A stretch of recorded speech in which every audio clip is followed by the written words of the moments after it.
গত এক সপ্তাহ ধরে রাজধানীর বিভিন্ন এলাকায় তরলিখিত পেট্রোলিয়াম গ্যাস বা এলপিজির তীব্র সংকট দেখা দিয়েছে। দোকানে দোকানে ঘুরেও গ্যাসের সিলিন্ডার যেমন পাওয়া যাচ্ছে না, পাওয়া গেলেও গুনতে হচ্ছে বাড়তি অর্থ। এই সংকট কেন, ভোগান্তিতে কারা পড়েছেন, এসব বিষয় নিয়ে কথা বলতে প্রথম আলো বার্তাকক্ষ থেকে আপনাদের সবাইকে স্বাগত জানাচ্ছি। আমি এস আল আরিফিন, আর আমার সঙ্গে রয়েছে প্রথম আলো সিনিয়র রিপোর্টার মহিউদ্দিন। মহিউদ্দিন, আপনাকে স্বাগত।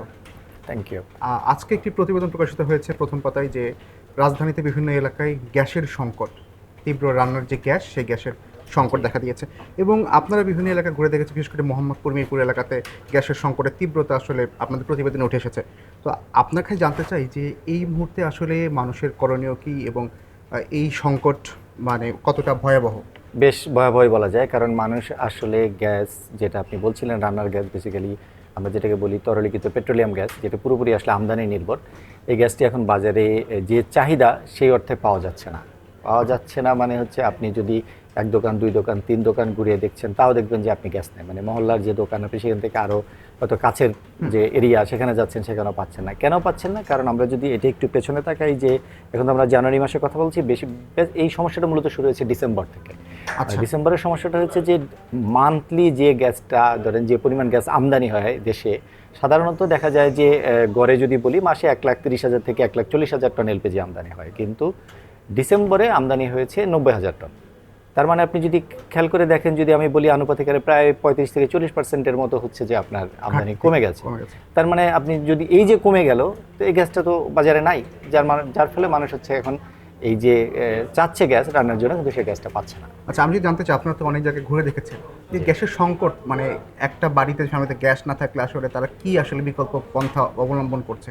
এখন আসলে মানে প্রথমে যেমন মানুষজন, যেটা হচ্ছে যে সংকটটা যখন শুরু হয় গত মাসের প্রথম দিকে, তখন আসলে এতটা ছিল না। আস্তে আস্তে আস্তে আস্তে এটা বাড়তে বাড়তে এখন এমন পর্যায়ে এসেছে যে এখন আর চাইলেই গ্যাস পাওয়া যাচ্ছে না। আপনি জানেন যে গ্যাসের দাম, আমাদের রিপোর্টে আপনি দেখেছেন যে নর্মালি আমাদের যে সরকার নির্ধারিত যে গ্যাসের মূল্য 12 কেজি সিলিন্ডারের কথা যদি বলি, এটা 1,253 টাকা। কিন্তু এটি বাড়তে বাড়তে ডিসেম্বরের শুরু থেকে শুরু হয়ে, যে এটি প্রথমে ছিল যে 1,500, তারপর 1,800, তারপর 2,000, এখন 2,100-2,200 টাকা দিয়েও গ্যাসটা পাওয়া যাচ্ছে না। মানে আপনি বাড়তি দাম দিতে গ্রাহক, যাই হোক, এটা তার জন্য অবশ্যই বোঝা যে এই টাকাটা তাকে বাড়তি খরচ করতে হবে, কিন্তু তারপরে সে এলপিজি পাচ্ছে না। তো বিকল্প কি তার সামনে? আসলে তারা হয়তো কিছুদিন হচ্ছে যে আপৎকালীন চেষ্টা করছেন যে কি হোটেল বা রেস্তোরাঁ থেকে খাবার কিনে এনে খাওয়া, কিন্তু সেটা তো আসলে আপনি দিনের পর দিন পারবেন না। অনেক হচ্ছে বিকল্প খুঁজতে, যে ইলেকট্রিক চুলা, এটাকে এখন আপৎকালীন তারা সমাধান ভাবছে, মনে করছে।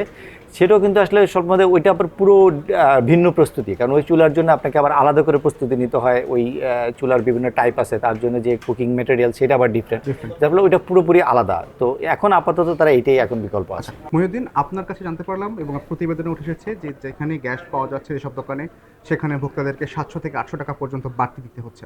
এই যে বাড়তি টাকা দিতে হচ্ছে, এর দায় কার?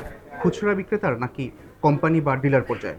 এইটা আমি যদি বলি যে এটার আসলে দায় আপনি 3 ধাপে দিতে পারবেন। কেন আমি বলবো? যে কারণ হচ্ছে যে স্বাভাবিকভাবে আমি যেটা শুরুতে বলেছিলাম যে 40,000 টন বা 45,000 টন কম আমদানি হয়েছে। আমরা ব্যবসায়ীদের সঙ্গে কথা বলে দেখেছি, মূলত যারা আমদানি করেন তারা বলছেন যে তারা আমদানি করতে পারছেন না চাইলেও, কারণ বিশ্ববাজারে এমনিতে এখন এলপিজির এই শীতের সময় যেটা হয়, এলপিজির চাহিদাটা একটু বেশি থাকে, বিভিন্ন দেশ থেকে এলপিজি কেনার হারটা বেড়ে যায়। দ্বিতীয় যেটা হচ্ছে এলপিজি পরিবহনের যে জাহাজ, সেই জাহাজ প্রায় 29টি জাহাজ আমরা জানি যে এই ইউএসের স্যাংশনের আওতায় পড়েছেন, মানে তারা নিষেধাজ্ঞার মধ্যে আছেন, যার ফলে ওই জাহাজগুলি ব্যবহার করা যাচ্ছে না। তো হঠাৎ করে জাহাজের একটা স্বল্পতা দেখা দিয়েছে। স্বাভাবিকভাবে আপনি যখন জাহাজ খুঁজে পাচ্ছেন না, বা জাহাজের ভাড়া অনেক বেড়ে গেছে, যার ফলে তার আমদানি খরচ বেড়েছে। তো কোম্পানিগুলো করছে কি, প্রতি মাসে, যদিও এটা আমাদের বাংলাদেশ এনার্জি রেগুলেটরি কমিশন মূল্য নির্ধারণ করে দেন, কিন্তু সেই মূল্যের বাইরে তারা যেহেতু বাড়তি খরচ হচ্ছে আমদানি করতে, তারা কিছুটা বাড়িয়েছেন বলে আমরা শুনেছি। এটা আমাদের কাছে কাগজে কলমে কোনো প্রমাণ নেই, কিন্তু আমরা শুনেছি যে 60 টাকা, 70 টাকা, 80 টাকা এটা আমাদেরকে ডিস্ট্রিবিউটর বলেছেন যে কোনো কোনো কোম্পানি এটা বেশি নিচ্ছে। যদিও কোম্পানি এটা অস্বীকার করছে, তারা বলছে তারা নির্ধারিত দামে দিচ্ছে। ডিস্ট্রিবিউটররা আবার তার সঙ্গে, যেহেতু তারা বাড়তি দামে কিনছেন, স্বাভাবিকভাবে তারা কিছুটা আবার তারা করছেন কেন, তারা বলছেন যে তারা যেখানে 1500 বা 2000 সিলিন্ডার পাওয়ার কথা, ট্রাক গিয়ে বসে থাকছে, তারা হয়তো পাচ্ছেন 200। তো তাহলে ওই যে 2000 সিলিন্ডার আনতে তার ট্রাকের যে খরচ হতো, 200 আনলে স্বাভাবিকভাবে তার বেশি খরচ হচ্ছে, সে কিন্তু তখন ওই বাড়তি টাকাটা দামের সঙ্গে যুক্ত করছেন, যার ফলে সেও কিন্তু বাড়তি টাকা দিচ্ছে। তারপর যখন রিটেলারের কাছে আসছে, খুচরা বিক্রেতার কাছে, খুচরা বিক্রেতা হয়তো আগের চেয়ে 100, 150 বা 200 টাকা বেশি দাম দিয়ে কিনছেন, কিন্তু উনি কি করছেন, ওনার যেহেতু আসলে সারাদিনে উনি হয়তো 50টা সিলিন্ডার বিক্রি করতেন বা 100 সিলিন্ডার বিক্রি করতেন, তো ওনার তো এখন হচ্ছে যে 2টা, 4টা, 5টা সিলিন্ডার বিক্রি হতো, স্বাভাবিকভাবে উনি কিন্তু 500, 600 টাকা ওর সঙ্গে যুক্ত করছেন। এ করে আসলে 3 ধাপে দামটা বাড়ছে।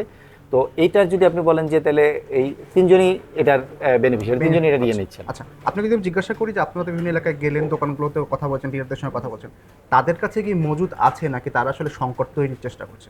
না, মজুদ আমি শুরুতেই যেটা বলেছি, যেহেতু আপনার আমদানি কম হয়েছে সে অর্থে আসলে মজুদ ওইভাবে থাকার খুব একটা সুযোগ নাই, আমরা যতটুকু জানি। কিন্তু ওই যে রিটেলারদের মধ্যে যেটা হচ্ছে যে আপনি যেটা যদি মনে করেন যে এটা কি কোনো কৃত্রিম সংকট কিনা বা তারা কীভাবে দামটা বাড়াচ্ছে, কারণ একটা কথা তো আপনি বলতেই পারেন, এটা যে কারোর মাঝে প্রশ্ন আছে, টাকা দিলে তো আমি পাচ্ছি, আমি 2200 টাকা দিলে তো ঠিকই সিলিন্ডার পাচ্ছি, বা আমি 2300 টাকা দিলে তো সিলিন্ডার পাচ্ছি। হ্যাঁ, এইটা কিছুটা আছে যে যারা বিক্রেতা বা ওই খুচরা বিক্রেতা পর্যায়ে তারা হয়তো সিলিন্ডার থাকলেও তারা একটা মানে সবাইকে দিচ্ছেন না, মানে কিছুটা সংকট দিয়ে রেখে তারা দামটা আরেকটু বাড়তি মুনাফার জন্য তারা এটা করছেন। এই যে ভোক্তাদের মধ্যে একটা সংকটময় পরিস্থিতি যাচ্ছে, এই অবস্থায় আসলে ভোক্তা সংরক্ষণ অধিদপ্তরের পক্ষ থেকে কোনো উদ্যোগ নেওয়া হয়েছে কিনা? দেখুন, এটা যেটা হয়, আমরা প্রথমে যেটা আপনাকে বলেছিলাম যে এই প্রতি মাসে মূল্য সমন্বয় করেন বাংলাদেশ এনার্জি রেগুলেটরি কমিশন। এই কমিশনের আন্ডারে আমাদের সমস্ত আমদানিকারক যে কোম্পানিগুলো তারা এই এখান থেকে লাইসেন্স নিতে হয়। তো কমিশন চাইলে তারা যদি বাড়তি দাম রাখে তাদের বিরুদ্ধে শাস্তিমূলক ব্যবস্থা নিতে পারে, এটা জেল জরিমানা দুটোই আছে। তো আমরা কিন্তু কমিশনকে এরকম কোনো ব্যবস্থা নিতে এখন পর্যন্ত দেখি নাই। দ্বিতীয় হচ্ছে আপনি যেটা মেনশন করছিলেন যে ভোক্তা সংরক্ষণ অধিদপ্তর, হ্যাঁ তারাও আমরা বিভিন্ন সময় দেখেছি তারা অভিযান চালায়। এই গত কয়েকদিন এরকম কোনো অভিযানের খবর আমরা এখনো পাইনি। তারা কিন্তু অভিযান চালাতে পারে ভোক্তার কাছ থেকে বাড়তি, কারণ নির্ধারিত দামের বাইরে বাড়তি বিক্রির কোনো সুযোগ নাই। যদি সেটা কমও থাকে আপনি বাড়তি বিক্রি করতে পারেন না, কারণ ওটা তো আপনার সরকার নির্ধারণ করে দিচ্ছে দাম, সেই দামে বিক্রি করতে হবে। ভোক্তা কেন আপনাকে 800 টাকা বেশি দিবে, 900 টাকা বেশি দিবে? এটা তো হতে পারে না। তো সেটা ভোক্তা সংরক্ষণ অধিদপ্তরের অবশ্য কিছু কিছু ক্ষেত্রে যেটা হয় যে ভোক্তা যদি তার কাছে অভিযোগ করেন, ভোক্তা যদি তাকে বলেন, তাহলে হয়তো সে তখন ওই কোম্পানি বা যেই দোকানদার বা ডিস্ট্রিবিউটর যদি বেশি নিয়ে থাকেন তার বিরুদ্ধে ব্যবস্থা নিতে পারেন। তো ভোক্তার এই ক্ষেত্রে অভিযোগের ক্ষেত্রে একটা লিমিটেশন হচ্ছে যে বেশিরভাগ ক্ষেত্রে এই যে রিটেলার বা খুচরা বিক্রেতা যারা আছেন তারা কিন্তু ভোক্তাকে কোনো রসিদ দেন না, যার ফলে লিখিত প্রমাণ না থাকার কারণে ভোক্তা সংরক্ষণে গিয়ে ওই অভিযোগটা করতে পারছেন, প্রতিকার পায় না। আপনি প্রথমেই বলছিলেন যে আপনারা দেখে এসেছেন যে আসলে গ্যাসের সংকট থাকার কারণে অনেকে যেমন হচ্ছে রান্নার খাবার দাবার জন্য হোটেলের উপর নির্ভরশীল হয়েছে, আবার অনেকে আবার ইলেকট্রিক চুলা ব্যবহারের প্রস্তুতি নিচ্ছে। তো আসলে এই সমস্যা বা এই গ্যাসের সংকট আসলে কতদিন চলতে পারে এবং কবে নাগাদ এটা সমাধান হওয়ার সম্ভাবনা রয়েছে আপনার কাছে? আচ্ছা, আমি যতটুকু ব্যবসায়ীদের সঙ্গে কথা বলেছি, মানে যারা আমদানিকারক তাদের পর্যায়ে যতটুকু জানি, আমার ধারণা তারাও এটা বলেছেন যে সংকটটা আরও কিছুদিন থাকবে।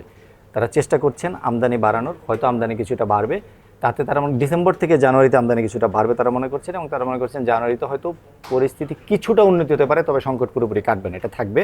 এটা হয়তো শীত শেষ হয়ে গেলে, মানে শীত কমে এলে পরের মাসে ফেব্রুয়ারি থেকে এটা স্বাভাবিক পরিস্থিতির দিকে যেতে পারে। তার মানে জানুয়ারিও ভোক্তাকে হয়তো ভুগতে হবে।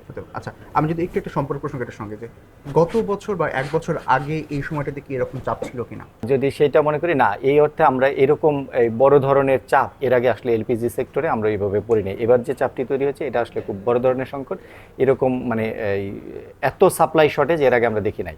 বিভিন্ন সময় হয়েছে নানান কারণে, যখন হচ্ছে যে আমদানি করা যাচ্ছিল না তখন এরকম বাজারে কিছুটা সংকট দেখা দিত, তবে এবারেরটা আসলে অনেক বেশি যে কোনো সময়ের চেয়ে। তাহলে এবার একটু আরেকটা প্রশ্ন করতে চাই, সেটা হচ্ছে তাহলে সরকারের পক্ষ থেকে সর্বশেষ কি পদক্ষেপ নেওয়া হচ্ছে এই অবস্থার জন্য?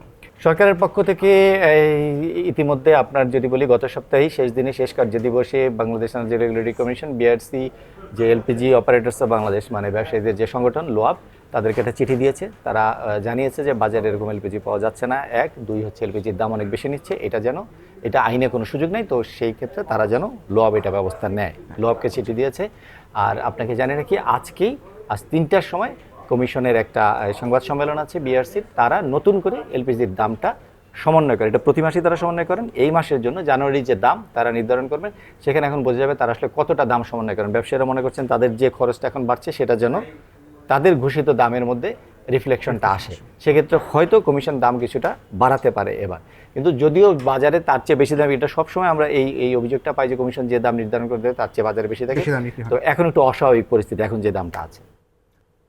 ধন্যবাদ মহিউদ্দিন আমাদেরকে সময় দেওয়ার জন্য। ধন্যবাদ আপনাকেও। দর্শক, আমরা তখন কথা বলছিলাম রাজধানীতে রান্নার গ্যাসের সংকট নিয়ে। আমরা আগামীকাল আবার হাজির হব নতুন কোনো বিষয় নিয়ে, নতুন কোনো অতিথির সঙ্গে। সে পর্যন্ত ভালো থাকুন, নিরাপদে থাকুন, আর প্রথম আলোর সঙ্গে থাকুন।